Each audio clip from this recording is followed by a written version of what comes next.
നമസ്കാരം, നവജീവൻ ഫുട്ബോൾ അക്കാഡമിയുടെ ഒരു പുതിയ വീഡിയോയിലേക്ക് നിങ്ങൾക്ക് ഏവർക്കും സ്വാഗതം. ഈ വീഡിയോയിൽ ഞാൻ 3 കാര്യങ്ങളാണ് പറയുന്നത്. ഒന്ന്, മിനർവയുടെ ഹെൽസിങ്കി കപ്പ് വിൻ. രണ്ടാമതെന്ന് പറയുന്നത് നമ്മുടെ രഞ്ജിത്ത് ബജാജ് സാറിൻ്റെ ഒരു അപ്പീലാണ്. അത് അണ്ടർ 15 ടീമിനെ കോച്ച് ചെയ്യുന്നതിന് വേണ്ടിയിട്ടുള്ളൊരു റിക്വസ്റ്റാണ്. മൂന്നാമതെന്ന് പറയുന്നത് ഇന്ത്യൻ ടീം ന്യൂസിലൻഡിനെതിരെയുള്ള മത്സരം കളിക്കാൻ പോകുന്നതിനെ പറ്റിയാണ്. അപ്പോൾ എൻ്റെ ഈ വീഡിയോയിലേക്ക് സ്വാഗതം. നിങ്ങൾ ഈ ചാനൽ ആദ്യമായിട്ടാണ് വിസിറ്റ് ചെയ്യുന്നുണ്ടെങ്കിൽ പ്ലീസ് സബ്സ്ക്രൈബ് ചെയ്ത് സഹായിക്കുക. അപ്പോൾ വീഡിയോയിലേക്ക് കിടക്കട്ടെ. ഇപ്പോൾ 3ാമത്തെ തവണയാണ് മിനർവ ഫുട്ബോൾ അക്കാഡമി യൂറോപ്യൻ പര്യടനത്തിനായിട്ട് പോകുന്നത്. ആദ്യം ഗോത്യ കപ്പിനെ മാത്രമായിട്ടായിരുന്നു പോയത്. ആ വർഷം അവർ ഗോത്യ കപ്പ് വിൻ ചെയ്തു. അതിനുശേഷം കഴിഞ്ഞ വർഷം അവർ ഹെൽസിങ്കിയിലും ഡാന ഡെൻമാർക്കിൽ, പിന്നെ നോർവേ, ഡെൻമാർക്ക്, പിന്നെ സ്വീഡൻ, അവിടെ 3 സ്ഥലത്താണ് പോയിരുന്നത്. അവിടെ ഹെൽസിങ്കിയിൽ അവർ ഫൈനലിൽ തോറ്റു പോയിരുന്നു. അപ്പോൾ SJK ഹെൽസിങ്കി എന്ന് പറയുന്ന ടീമിനാണ് ഈ വർഷം അവർ തോൽപ്പിച്ചത്. കഴിഞ്ഞ വർഷത്തെ ചാമ്പ്യന്മാരായിരുന്നു SJK ഹെൽസിങ്കി എന്ന് പറയുന്നത്. അപ്പോൾ എല്ലാ കോച്ചസിനും, മിനർവ ഫുട്ബോൾ അക്കാഡമിക്കും, രഞ്ജിത്ത് ബജാജിനും, എല്ലാ പ്ലെയേഴ്സിനും എൻ്റെ കൺഗ്രാജുലേഷൻസ്. പിന്നെ രണ്ടാമത്തേതെന്ന് പറയുന്നത് വളരെ ഫയറായിട്ട്, നല്ല ഭയങ്കര ട്രെൻഡിങ് ആയിട്ട് എല്ലാവരും ചർച്ച ചെയ്തിട്ടിരിക്കുന്ന ഒരു കാര്യമാണ്. രഞ്ജിത്ത് ബജാജ് ആ സെലിബ്രേഷൻ ഇടയ്ക്ക് പറയുന്നുണ്ടായി, അണ്ടർ 15 ടീമിനെ അയാൾക്ക് കോച്ച് ചെയ്യാൻ കൊടുക്കുക എന്നുള്ളത്, അദ്ദേഹത്തിന് കോച്ച് ചെയ്യാൻ കൊടുക്കുക എന്നുള്ളത് പറയുന്നുണ്ടായി. അണ്ടർ 15 ടീമാണ് ഇപ്പോൾ ഹെൽസിങ്കിയിൽ വിൻ ചെയ്തിരിക്കുന്നത്. അപ്പോൾ കഴിഞ്ഞ വർഷവും അവർ പോയി അണ്ടർ 15 ടീം ഒരു നല്ലൊരു പെർഫോമൻസ് കാഴ്ചവെച്ചിട്ടുണ്ടായിരുന്നു. ആദ്യമായിട്ടാണ് ഒരു ടീം, ഇന്ത്യൻ്റെ ടീം യൂറോപ്പിൽ പോയി ഇത്രയും വലിയ വിജയങ്ങളൊക്കെ കീഴടക്കി വലിയ യൂറോപ്യൻ ടീമുകളൊക്കെ എതിരെയൊക്കെ മത്സരിച്ച് ജയിക്കുന്നത്. അപ്പോൾ അതിൻ്റെയൊക്കെ ഒരു ബാക്ക്ഗ്രൗണ്ടിൽ അദ്ദേഹം പറയുകയുണ്ടായി, അദ്ദേഹത്തിന് പ്രസിഡൻ്റ് ആവുകയോ അല്ലെങ്കിൽ അങ്ങനെ ഒരു പൊസിഷനൊന്നും വേണ്ട, പകരം അണ്ടർ 15 ടീമിന്, ഗ്രാസ് റൂട്ട് ടീമായ ലെവലിലുള്ള അണ്ടർ 15 ടീമിനെ കോച്ച് ചെയ്യാനുള്ളൊരു അവസരം കൊടുക്കണം. അദ്ദേഹത്തിന് അതിന് വേണ്ടിയിട്ട് ഒരു യാതൊരുവിധ പൈസയോ ഒന്നും വേണ്ട എന്നാണ് അദ്ദേഹം പറഞ്ഞിരിക്കുന്നത്. അതിന് മെയിനായിട്ടൊരു കാരണം കൂടി ഉണ്ട്. അതായത് ഒക്ടോബർ 22-ാം തീയതി 211 രാജ്യങ്ങളെ ഇൻവിറ്റേഷൻ കൊടുത്തിട്ട് ക്വാളിഫിക്കേഷൻ റൗണ്ടുകളൊന്നും ഇല്ലാതെ ഫിഫ ഒരു വേൾഡ് കപ്പ് നടത്താൻ പ്ലാൻ ചെയ്തിട്ടുണ്ട്. ഒക്ടോബർ 22 വരെയാണ്, ഒക്ടോബർ 16 മുതൽ 22 വരെ എന്നുള്ള ഡേറ്റിലാണ് അസർബൈജാനിൽ വെച്ചിട്ടാണ് നടക്കുന്നത്. ചെറിയ ഫോർമാറ്റിലായിരിക്കും നടക്കുക. 7 അല്ലെങ്കിൽ 9 കോമ്പറ്റീഷൻ ആയിരിക്കും. 12 മുതൽ 15 വരെ അംഗങ്ങളായിരിക്കും ടീമുകളിലുണ്ടാവുക. അതാണ് ഇൻഫർമേഷൻ, കിട്ടിയിരിക്കുന്ന ഇൻഫർമേഷൻ. ചെറിയ ഫോർമാറ്റ്, ചെറിയ ഗ്രൗണ്ട്, ചെറിയ ഡ്യൂറേഷൻ ഓഫ് ഗെയിം, ഇതാണ് ഇതുവരെയുള്ള ഇൻഫർമേഷൻ. അപ്പോൾ ഈ ഡേറ്റ് പറഞ്ഞിരിക്കുന്നത് ഒക്ടോബറിലാണ്. അപ്പോൾ ഇന്ത്യ ഇതുവരെ ഒരു ടീം ഫോം ചെയ്തിട്ടില്ല. കിട്ടിയ ഇൻഫർമേഷൻ വെച്ചിട്ടാണെങ്കിൽ ഓരോ സ്റ്റേറ്റ് ലീഗുകളിൽ നിന്നും ബെസ്റ്റ് പ്ലെയേഴ്സിനെ സെലക്ട് ചെയ്ത് ഒരു ടീം ഫോം ചെയ്യുമെന്നാണ് പറഞ്ഞിരിക്കുന്നത്.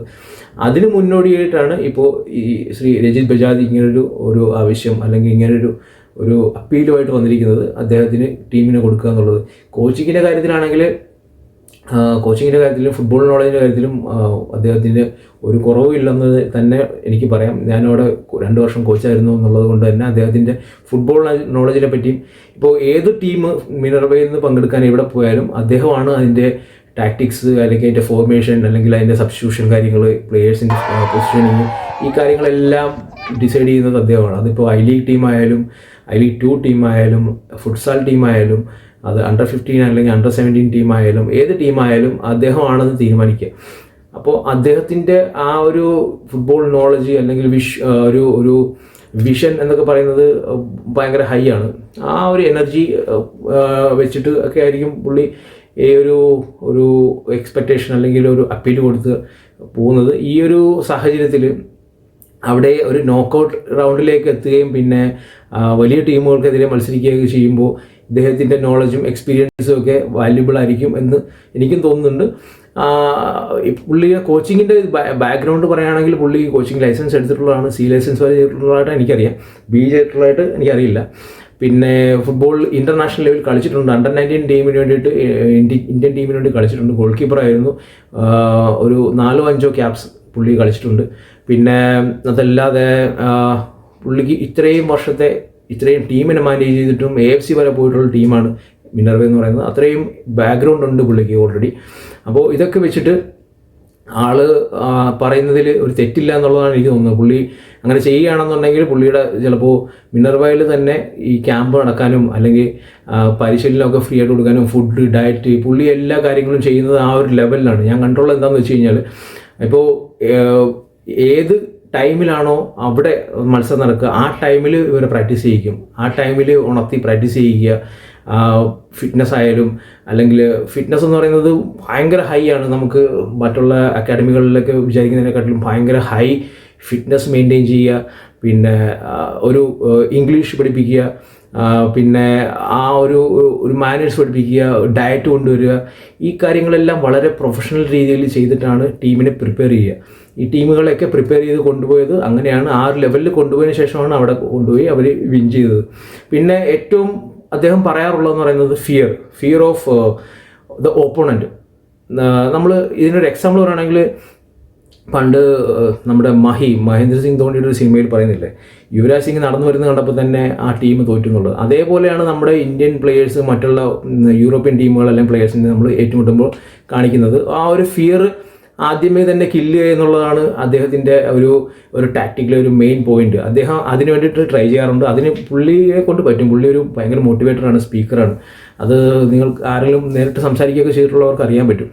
അദ്ദേഹം അങ്ങനത്തെ ഒരു കഴിവുള്ള ഒരാളാണ്. അപ്പോൾ അയാൾക്ക് ആ പിള്ളേരുടെ മെൻറ്റാലിറ്റി മോട്ടിവേറ്റ് ചെയ്ത് കൊണ്ടുവരാനും ആ ഒപ്പോണൻ്റ് ആരാണെന്ന് പറഞ്ഞാലും അവരെ അടിച്ച് പുറത്തു കളയാനുള്ളൊരു കഴിവുണ്ട്. പിന്നെ ഈ പ്ലെയേഴ്സിൻ്റെ ടാലൻറ്റ് നോക്കിക്കഴിഞ്ഞാൽ അല്ലെങ്കിൽ അവരുടെ ക്വാളിറ്റി നോക്കിക്കഴിഞ്ഞാൽ നിങ്ങൾക്ക് അറിയാം, ഗോൾ കീപ്പർ മുതൽ ഏത് പൊസിഷനിലുള്ള പ്ലെയർ ആയാലും ഗോൾ അടിക്കുന്ന ഒരു ഇതാണ്. കഴിഞ്ഞ വർഷം 49 ഗോൾ അടിച്ചിട്ടുള്ള ഈ വർഷം 60+ ഗോൾ ഈ വർഷം അടിച്ചിട്ടുണ്ട് ഹെൽസിങ്കിൽ മാത്രം. അതാണ് ആ പ്ലെയേഴ്സിൻ്റെ ലെവൽ എന്ന് പറയുന്നത്. പിന്നെ അപ്പോൾ ഈ രഞ്ജിത്ത് ബജാജ് എന്ന് പറയുന്ന ആൾ അണ്ടർ-15 ടീമിൻ്റെ കോച്ചായിട്ട് ഈ വേൾഡ് കപ്പിന് പോയി കഴിഞ്ഞാൽ നമുക്ക് തീർച്ചയായിട്ടും നല്ലൊരു പെർഫോമൻസ് കാണാൻ പറ്റും എന്നുള്ളൊരു പ്രതീക്ഷ എനിക്കുമുണ്ട്.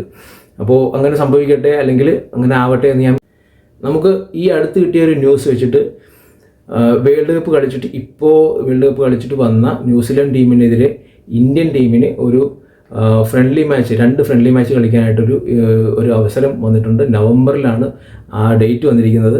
നവംബറിൽ 2 മത്സരങ്ങൾ കളിക്കുമെന്നാണ് പറഞ്ഞിരിക്കുന്നത് ന്യൂസിലൻഡിൽ വെച്ചിട്ട്. അപ്പോൾ ഇതെങ്ങനെ കിട്ടിയെന്ന് എനിക്കറിയില്ല. കാരണം അത്രയും ഹൈ ലെവലിൽ നിൽക്കുന്ന ഒരു ടീമാണ് ഇപ്പോൾ ന്യൂസിലൻഡ് എന്ന് പറയുന്നത്. നമ്മളുമായിട്ട് കമ്പയർ ചെയ്യാനോ ഒന്നും പറ്റില്ല. ആദ്യമായിട്ടാണ് നമ്മളൊരു ഓഷ്യാന ടീമായിട്ട് കളിക്കുന്നത് എന്നുള്ളൊരു പ്രത്യേകത കൂടിയുണ്ട്.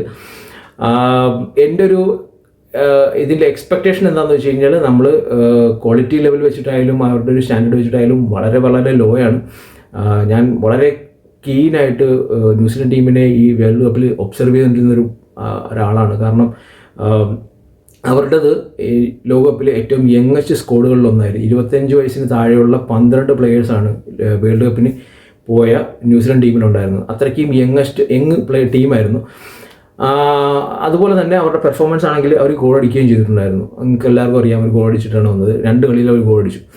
പിന്നെ ഇതിലെ നമുക്കെതിരെ ഇന്ത്യക്കെതിരെ കളിക്കുമ്പോൾ ഇന്ത്യൻ ടീം ആരെയൊക്കെയാണ് കൊണ്ടുപോകാൻ പോകുന്നത് എന്നുള്ളത് വളരെ ക്രൂഷ്യലാണ്. അവർ കാണിച്ച മാതൃക നമ്മളും കാണിക്കണം, അല്ലെങ്കിൽ നമ്മൾ ഫ്യൂച്ചറിലേക്ക് നോക്കിയിട്ട് ഇതിനെ ചെയ്യണം എന്നുള്ളതാണ് എൻ്റെ ഒരു എക്സ്പെക്റ്റേഷൻ. ഏറ്റവും കുറഞ്ഞത് ഒരു 25 വയസ്സിന് താഴെയുള്ള സ്ക്വാഡിനെ തന്നെ കൊണ്ടുപോകുക, അല്ലെങ്കിൽ നമ്മൾ കഴിഞ്ഞ മാർച്ചിൽ നമ്മൾ അണ്ടർ-23 ടീമിനെ കൊണ്ടുപോയാലും വളരെ നന്നായിരിക്കും. കാരണം അവർ ബഹ്റൈനെതിരെയും നമ്മൾ ഏഷ്യൻ ക്വാളിഫയേഴ്സിന് വേണ്ടിയിട്ട് നല്ല പെർഫോമൻസ് ആയിരുന്നു. അവർ ഖത്തറിനെതിരെ 2-1 തോറ്റിട്ട് നമ്മൾക്കൊരു റെഡ് കാർഡ് കിട്ടിയതിന് ശേഷമാണ് നമ്മൾ തോറ്റത്. പെനാൽറ്റി കൊടുത്തിട്ടാണ് തോറ്റത്. അത്ര നല്ലൊരു സ്ക്വാഡായിരുന്നു, നല്ല പെർഫോമൻസ് ആയിരുന്നു. അപ്പോൾ ആ പ്ലെയേഴ്സിനെയൊക്കെ കൂടുതൽ അവസരം കൊടുക്കുകയാണെങ്കിൽ നമുക്ക് അത് ഫ്യൂച്ചറിലേക്ക് ഉപകരിക്കും എന്നുള്ളതാണ് എൻ്റെ ഒരു എക്സ്പെക്റ്റേഷൻ എന്ന് പറയുന്നത്. അവരുടെ ടീം എന്ന് പറഞ്ഞു കഴിഞ്ഞാൽ അവർ നല്ല യങ് ടീമിനെ മാത്രമായിരിക്കും നമ്മൾ കളിപ്പിക്കുക. അവർ യങ് പ്ലെയേഴ്സിന് അവസരം കൊടുക്കാൻ മാത്രമായിരിക്കും ഈ ഒരു മത്സരം ഉപയോഗിക്കുക എന്നുള്ളതാണ്. കാരണം ഓൾറെഡി അവരുടെ ഇൻസ്റ്റാഗ്രാം ഹാൻഡിലൊക്കെ നോക്കിക്കഴിഞ്ഞാൽ നിങ്ങൾക്ക് മനസ്സിലാവും, അവരുടെ ഫുട്ബോൾ ഫാൻസിന് നമ്മുടെ ഈ ഒരു മത്സരത്തുമായിട്ട് ഒരു താല്പര്യമില്ല.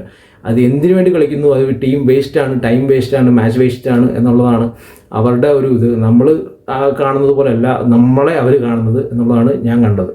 അപ്പോൾ എന്തായാലും കിട്ടിയത് കിട്ടി എന്നുള്ള രീതിയിൽ നമ്മൾ ഈ മത്സരം ഉപയോഗപ്പെടുത്തുക എന്നുള്ളത് വളരെ ഇമ്പോർട്ടൻ്റ് ആണ്. നല്ല രീതിയിൽ ഒരു യങ് സ്ക്വാഡിനെ യൂസ് ചെയ്യുക. 20 മുതൽ 25 വയസ്സ് വരെയുള്ള കുട്ടികളെ പ്ലെയേഴ്സിനെ ഉപയോഗപ്പെടുത്തി ഇതിന് വേണ്ടിയിട്ട് ഉപയോഗിക്കുക എന്നുള്ളതാണ് ഏറ്റവും ഇമ്പോർട്ടൻ്റ് ഉള്ള കാര്യം. നമ്മളിപ്പോഴും ആലോചിക്കുന്ന ഒരു രീതിയിൽ തെറ്റുണ്ട്. കാരണം എന്ന് വെച്ച് കഴിഞ്ഞാൽ നമ്മൾ ഈ വരുന്ന ISL ഒരു മാൻഡേറ്ററി ആയിട്ട് ഇന്ത്യൻ സ്ട്രൈക്കറിനെ എല്ലാ ടീമുകളിലും ഉൾപ്പെടുത്തിയിരിക്കണം, ഫുൾ 90 മിനിറ്റ്സ് കളിക്കണം എന്നൊക്കെ പറഞ്ഞിരിക്കുന്നത്. അതിൽ ഇപ്പം നമുക്ക് അത് ഒരു ശരിക്കും പറഞ്ഞാൽ ഒരു മാൻഡേറ്ററി ആക്കി വെക്കാൻ പറ്റിയ ഒരു പോയിന്റ് അല്ല അത്. ഒരു പ്ലെയറിനെ, ഒരു ഫോറിൻ കോച്ച് വന്നിട്ട് പ്ലെയറിനെ ഉൾപ്പെടുത്തി അവിടെ സ്ക്വാഡിൽ അല്ലെങ്കിൽ പ്ലേയിങ് ലെവലിൽ ഇട്ടിട്ട് അയാൾ വിങ്ങറായിട്ടാണ് കളിക്കണമെങ്കിൽ എന്ത് യെല്ലോ കാർഡ് കൊടുക്കുമോ, അല്ലെങ്കിൽ റെഫറിയെ വാൺ ചെയ്യുമോ, അല്ലെങ്കിൽ എന്ത് ആക്ഷൻ എടുക്കും, അല്ലെങ്കിൽ റെഫറി അല്ല കോച്ചിനെ വാൺ ചെയ്യുമോ? കോച്ച് പറയുന്നു അയാൾ സ്ട്രൈക്കറാണെന്ന് പറഞ്ഞു കഴിഞ്ഞാൽ 4-4-2 അല്ലെങ്കിൽ 3-5-2 അങ്ങനെയൊക്കെ ഒരു ഫോർമേഷനിൽ ഒരു സ്ട്രൈക്കറിനെ വെച്ചിട്ട് ഒരു സ്ട്രൈക്കറിനെ കൂടി ഫോറിൻ പ്ലെയറിനെ ഇട്ട് കഴിഞ്ഞാൽ എന്ത് ചെയ്യും? അപ്പോൾ ആ ഫോറിൻ പ്ലെയർ ഗോൾ അടിക്കുന്നു, മറ്റേ ഗോൾ അടിക്കുന്നില്ലെങ്കിൽ എന്ത് ചെയ്യും? ഇതൊക്കെ ഒരു ക്വസ്റ്റ്യനായിട്ട് വരും. അതിന് പ്രത്യേകിച്ചൊരു മാനദണ്ഡമൊന്നും കൊടുക്കാൻ പറ്റില്ല. പക്ഷേ സുഹൈലിനെ പോലുള്ള പ്ലേയേഴ്സ് ഏഷ്യൻ FC ക്വാളിഫയറിൽ ഗോൾ അടിച്ച് നമ്മൾ കണ്ടതാണ്, ഐമൻ ഗോൾ അടിച്ച് നമ്മൾ കണ്ടതാണ്, ഹാട്രിക് ആയിട്ട് വിപിൻ ഗോൾ അടിച്ച് കണ്ടാണ്. ഇങ്ങനെയുള്ള പ്ലേയേഴ്സ് വരും. പക്ഷേ അതിന് നമ്മൾ ഇങ്ങനത്തെ ഒരു ഇതൊക്കെ കൊണ്ടുവരുന്നത് ശരിക്കും ഉപയോഗപ്രദമാണോ എന്നുള്ളത് എനിക്ക് സംശയമുണ്ട്. എന്തായാലും ഈ 3 കാര്യങ്ങളും നമ്മുടെ ഒരു ഫുട്ബോൾ ഡെവലപ്മെൻറ്റിനെ കാണിക്കുന്ന ഒരു കാര്യമാണ്. അതിൽ വളർച്ച ഉണ്ടാവട്ടെ എന്ന് ഞാൻ ആഗ്രഹിക്കുകയാണ്, ഒരുപാട് ആഗ്രഹിക്കുന്നു. 2034 നമുക്ക് വേൾഡ് കപ്പിൽ എത്തണം എന്നുണ്ടെങ്കിൽ പോലും ഇപ്പോൾ വേൾഡ് കപ്പ് 64 ടീമുകളാക്കാൻ പോകുന്നതൊക്കെ പറയുന്നുണ്ട്. അതൊക്കെ നമുക്ക് വളരെ ഒരു എക്സ്പെക്റ്റേഷൻ തരുന്നൊരു കാര്യമാണ്. അതിൽ നടക്കട്ടെ എന്ന് ഞാൻ ആഗ്രഹിക്കുന്നു. അതുപോലെ തന്നെ അതിനു മുമ്പായിട്ട് നമ്മൾ ഏഷ്യൻ കപ്പിന് വേണ്ടിയിട്ട് ക്വാളിഫൈ ചെയ്യുക എന്നുള്ളതാണ് എൻ്റെ ഒരു വിഷ് എന്ന് പറയുന്നത്. അപ്പോൾ ഈ വീഡിയോ നിങ്ങൾക്ക് ഇഷ്ടപ്പെട്ടെങ്കിൽ നിങ്ങൾ ലൈക്ക് ചെയ്യുക, നിങ്ങളുടെ അഭിപ്രായങ്ങൾ നിങ്ങൾ കമൻറ്റിൽ രേഖപ്പെടുത്തുക. അപ്പോൾ ഒരിക്കൽ കൂടി ഞാൻ റിക്വസ്റ്റ് ചെയ്യുകയാണ്, ഈ സബ്സ്ക്രൈബ് ചെയ്തിട്ടുണ്ടെങ്കിൽ പ്ലീസ് സബ്സ്ക്രൈബ് ചെയ്യുക. Thank you so much.